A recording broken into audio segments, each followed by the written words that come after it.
all, in today's session we are going to talk about the n element uniform array along with the x-axis. Now we'll talk about each and every term related with this n element array.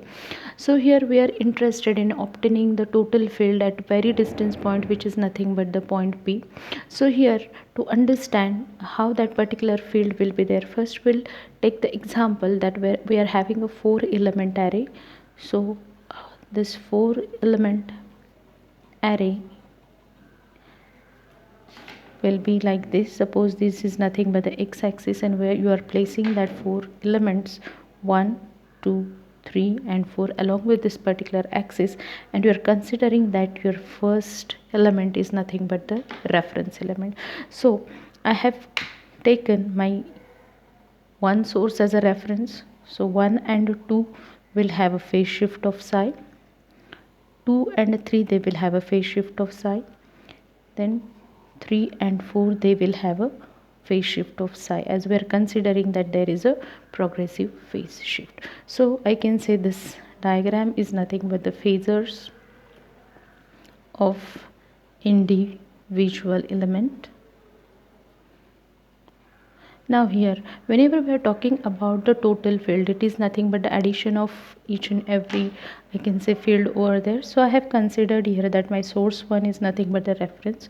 So if this is the reference, this will be the source 2, this will be the source 3, and this will be the source 4, and this is nothing but the addition of the total field, that is nothing but the total electric field. So here, if I consider this first element as a reference, the angle here will be psi, here also the angle will be psi, here also the angle will be psi. So if I consider here, this particular angle is nothing but the n minus 1 psi by 2. So this is the, we can say, the phasor addition. So this diagram C shows you the phasor addition, and this is the phasor diagram, whereas we are considering our, we can say, the reference is the source 1. Now here, when we shift, or this diagram I can say the phasor diagram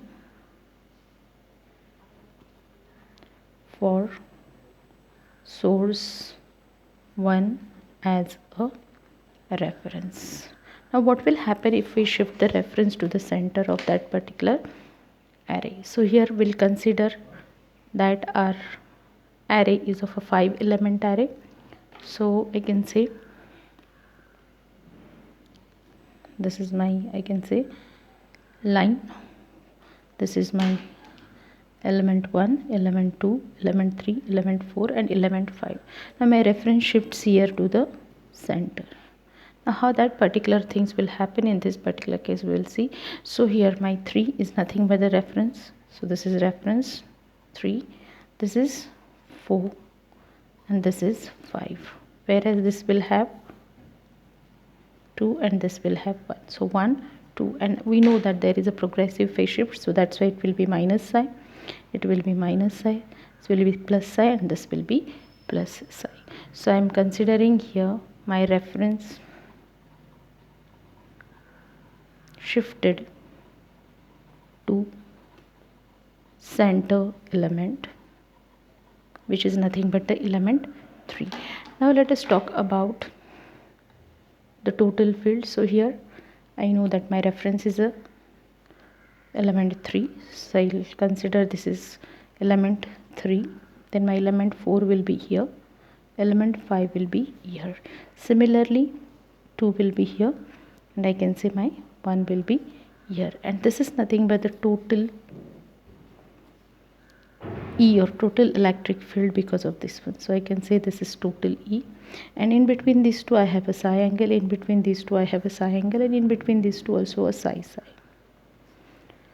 So here theta here will be 0, and this will be the total electric field. So this is nothing but the how your electric field gets changes when your center changes, or when your reference is shifted from source 1 to the center.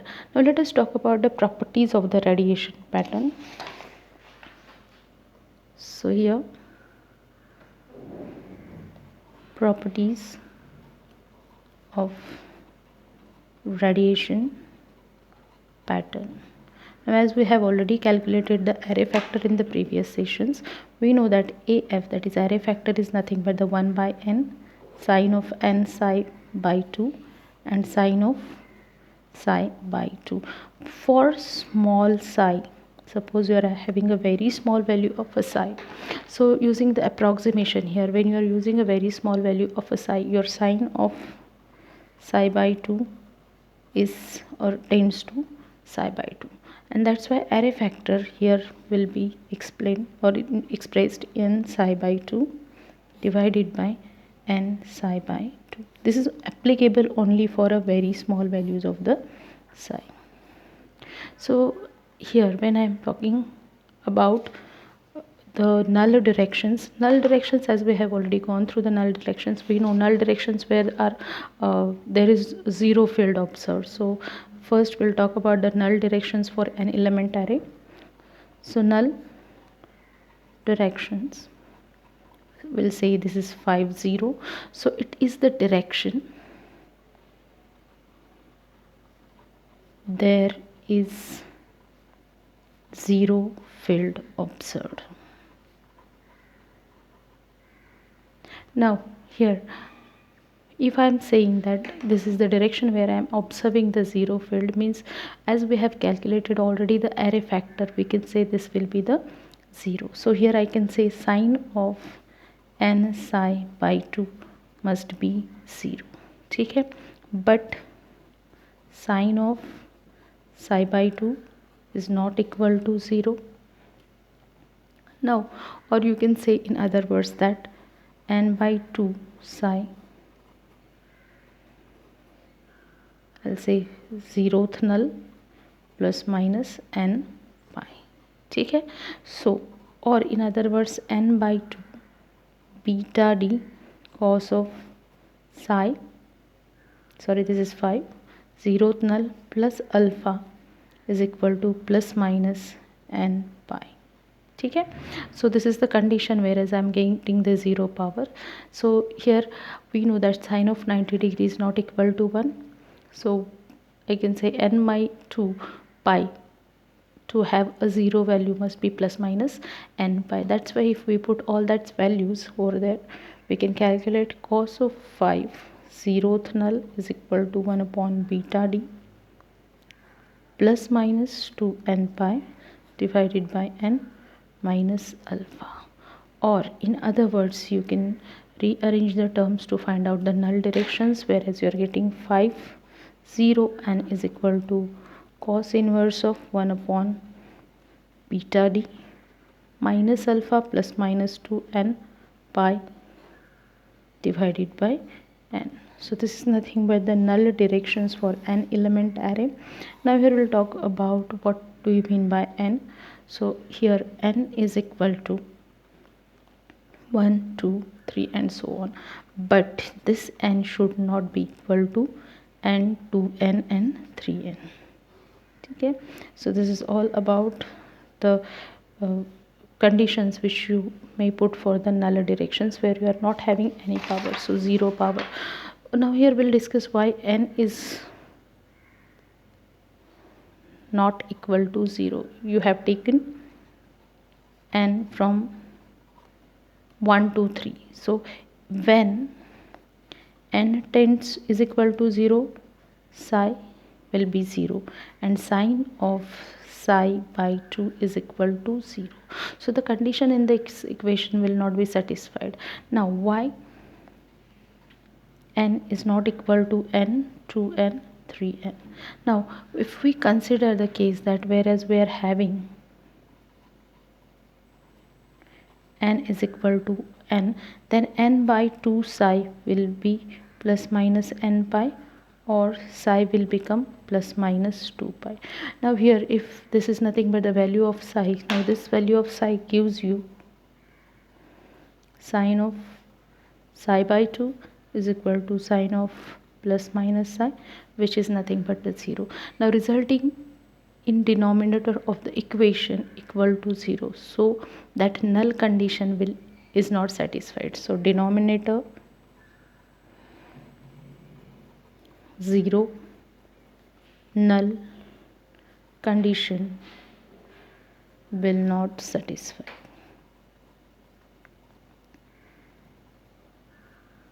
So this is all about the null directions. So the values of n determines the order of nulls. So n is nothing but the order of null. Okay, so this is nothing but if you put 0 1 2 3, 0 is not possible, you can put it first null, second null, third null, and so on. So this is all about the direction of the nulls. Now we'll talk about the direction of the maxima. So here, direction of maxima, we'll say this is nothing but the 5m. Now we know what do we mean by the direction of the maxima. Now there are the directions in which maximum major lobe will be observed. So this will be the direction maximum of major lobe. Let us say this is 5m, will be the direction of maxima. Then let us discuss the direction of the maxima first, and then we'll discuss about other, that is minor lobe and the side lobes. So the direction for the major lobe, what should be the condition? We know that E is equal to E0 sine of n psi by 2 divided by n psi by 2. So if this is the field for the, we can say the smaller values of the psi, so what you want for this one? So sine of psi by 2 must be 0, means psi by 2 is equal to plus minus m pi. For maximum, you can say lobe, the condition must be your sine of psi by 2 must be 0. So you can say you will get the maximum lobe over this. Okay, so your psi by 2 must be plus minus. So major lobe occurs when the denominator of the equation is 0. Okay, so let us put all these conditions over there. So I know that this 1/2 beta d cos of phi plus alpha phi is equal to phi m, which is plus minus m pi. So phi m over here is equal to cos inverse of 1 divided by beta d minus alpha plus minus 2 m pi. So this is nothing but the direction of the maxima, where I am getting the maximum radiation. So whereas I can say m is equal to 0 1 2 and so on. Okay, so the array factor has only one maxima and occurs at m is equal to 0. So for other values, m denominator of AF is not equal to 0. So for m is equal to 0, this equation reduces to, now for this equation, if I am putting m for m is equal to 0, phi m is equal to cos inverse of alpha by beta t. Okay, which is nothing but the observation angle that makes psi is equal to 0. So this is all about the direction of the maximum. Now let us talk about the side lobe maximas. So the next condition is nothing but to find out, I can say, direction of side lobe maxima. So to find direction of side lobe maxima, let us call it as a phi a. So the side lobe or minor lobe maxima occurs approximately when the numerator of above equation attains its maximum value. So sine of n psi by 2 approximately equal to plus minus 1. So, or in other words, if I want to write this equation, this will become n by 2 psi phi is equal to phi s, you can say plus minus 2s plus 1 pi by 2. So this is for phi is equal to phi s, or n by 2 beta d cos of phi s plus alpha plus minus 2s plus 1 pi by 2. So I have put the value of psi over here, or you can write this phi s, which is the side lobe maxima, cos inverse of 1 by beta d minus alpha plus minus 2s plus 1 divided by n pi, whereas s is equal to 1 2 3 and so on. ठीक है, here s is equal to 0 is reserved for major lobe, so s0 reserved for major lobe, which is observed as is equal to 0. Okay, so the next one is nothing but here if I am writing the equation again here, so I can write phi s is equal to or approximately equal to minus sine inverse of 1 by beta d minus alpha plus minus 2s plus 1 divided by n pi. So this is nothing but the phi of s, which is the side lobe maxima over here. Okay, now next one is nothing but for large values of the d, if your d is greater than lambda, you can write the psi s. So this is phi s is equal to pi by 2 minus 1 by beta d minus alpha plus minus 2s plus 1 divided by n pi. So this is when your d is greater than lambda, and this is when your d is having a lesser value. So this is all about the side lobe maximas. Now how to find out the side lobe levels? So the next topic here is nothing but to find the side lobe levels. So here to find side lobe level, that is SLL. Now here if we plot sine x by x, now this whatever we have observed here, E is equal to E0, I can say sine of n psi by 2 divided by, I can say n psi by 2. So if I compare this equation, I can say this equation is similar to sine x by x. So if I plot the graph for this particular equation, whereas I'm having x on the this and y, or sine of, I'll say x by x on the y-axis. So here this will be the sinc function, whereas I'll have this kind of the values. So I can say this is 0.707, and this above 3 dB I'll call, or above 0.707 I'll call it as a major lobe. You can say this is nothing but the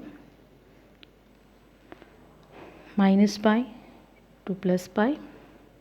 This is 3 pi by 2, this is 2 pi, again this is 3 pi, and this is 4 pi, and so on. Similarly this will have a minus 3 pi by 2, this will be minus 2 pi, minus 3 pi, and again this will be minus 4 pi. So this is how we are getting this kind of the presentation over there. So I can say this particular value is nothing but the 1.391 if you put all that values over there, and these lobes are called as the side lobes. So see here I am getting a side lobe, this lobe will also be called as the side lobe. Take a first side lobe, second side lobe, and we can say the third side lobe, and so on. Okay, so if I write the properties of this particular graph or the plot of this particular, so I can conclude from this particular graph that plot is symmetric about vertical axis. The next observation is that maximum value is 1. So I can say max value is 1, okay, at x is equal to 0. So this gives rise to the major lobe maxima. So sine of 0 by 0 is maximum equal to 1. So I can say, which is nothing but the maxima sine of 0 by 0 is equal to maximum equal to 1. Okay, the third observation here is nothing but the amplitude decreases with increasing x. So I can say amplitude increases as x decreases. This is the third observation. Fourth observation is nothing but the next highest value is observed. I can say next highest value when x is equal to 3 by 2. So this value results in the maximum of the first minor lobe. Okay. Then the fifth observation here. What is the fifth observation? I can say my fifth observation says the other peak amplitudes results in remaining minor lobe. Okay. So I can say other peak amplitude results in remaining minor lobe. Okay. And the last observation here, sixth observation, I can say the functions drop to the value of 707, that is 3 dB at x. So I can say function drops of 0.707 at x is equal to 1.391. So these are nothing but the properties of this particular plot which we have plotted against whatever electric field or whatever field we have achieved because of the n element array. Now let us talk about the side lobe levels here. So side lobe level can be calculated by using this formula. So SLL is equal to maximum value of largest side lobe divided by maximum value of major lobe. Now let us put all these values over there so to get the side lobe levels. Now the largest lobe occurs approximately. So the first one is nothing but the largest side lobe occurs n psi by 2 plus minus 3 pi by 2. Now, these are the observations from the plot which we have plotted.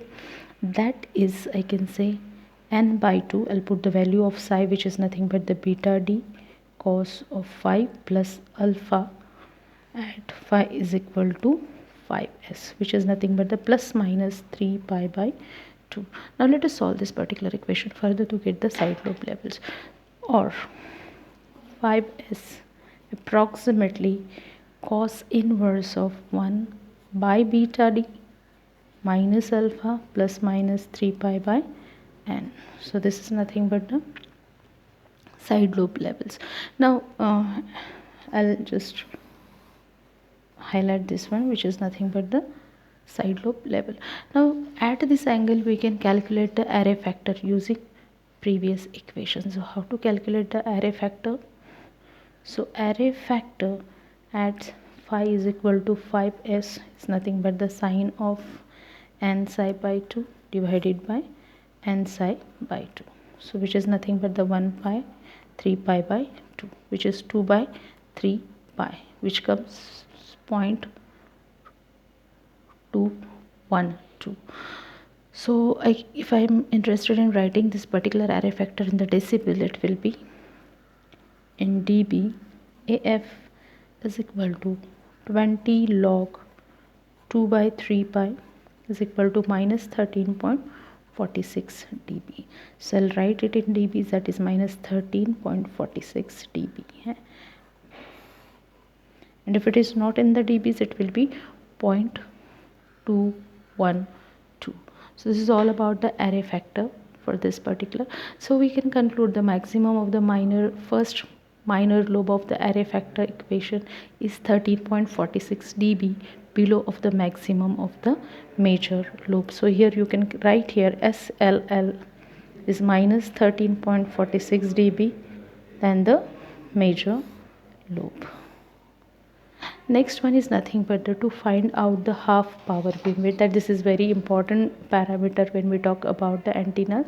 So let us talk about to find half power beam width. So how we can calculate this HPBW over here? So we know that this is the point where we are getting half of the power over there. Okay, so as we know that if I talk in terms of the electric field, it will be 0.707 down. If I talk in terms of the dBs, it will be 3 dB down, and if I talk in terms of the, I can say, power, it will be the half of the power than the maximum power. So here we can see, according to the plot, we find that the function sine of x drops, x by x drops point, we can say sine of x by x drops to 0.707, or you can say 3 dB at x is equal to 1.391. So using the equation we can find out the half power beam width. So here n psi by 2, 5 is equal to 5h, whereas you're getting plus minus 1.391, so 3 dB down. Okay, so if you calculate, or if you will put all that values, n by 2 beta d cos of phi plus alpha at phi is equal to 5h will be plus minus 1.391, or rearranging the terms we can write here 5h is equal to cos inverse of 1 upon, I can say, beta d minus alpha plus minus 2.782 divided by n. So this is nothing but how we are going to get the half power. Now this equation also can be written, if I want to write this particular equation, can be also written in another way, that is 5h is equal to pi by 2 minus sine inverse of 1 by beta d minus alpha plus minus 2.782 divided by n. So this is nothing but the equation where I am getting a half power, or the angle where I am going to get the half powers. Okay. Now for large values of d, here the term, so here we'll talk about the large values of the distance, and we'll talk about the smaller values of the distance. So for large value of d, your d will be greater than lambda. Now in this particular case, how we can find out this particular thing? So 1 upon beta d here will be 1 upon 2 pi by lambda d. Beta is a phase constant, which is nothing but the 2 pi by lambda is equal to lambda by 2 pi d. Now this particular value is very small, so if this is very small, and you can say 5h here reduces to, I'll say 5h is equal to, or approximately equal to, pi by 2 minus 1 upon beta d minus alpha plus minus 2.782 divided by n. So this is nothing but the, for the largest value of distance between that particular array, you will have this kind of the things. Okay. So here if I'm talking about the radiation pattern, or half power beam width, I'll get this kind of the pattern. So here this will be the maximum lobe, this will be the minor lobes over there, back lobe, and this is nothing but the, you can say, the major lobe here. Okay. So half power beam width, whereas I'm going to get the half power, so this will be nothing but the half power beam width. So I'll say this is the 5h, this will be the 5m, this is also, I can say, the 5h. Okay. So for a symmetric radiation pattern as shown in the figure, we can obtain the half power beam width by knowing the 5m and a 5h. So how you're going to find for the symmetrical pattern? So for, I can write here somewhere here, for symmetrical pattern, half power beam width is equal to 2 phi m minus phi h, as this is half of that, this will be the double, this will be the half power beam width. Okay. So this is nothing but the all about the n element linear array. So we'll stop here. Thank you.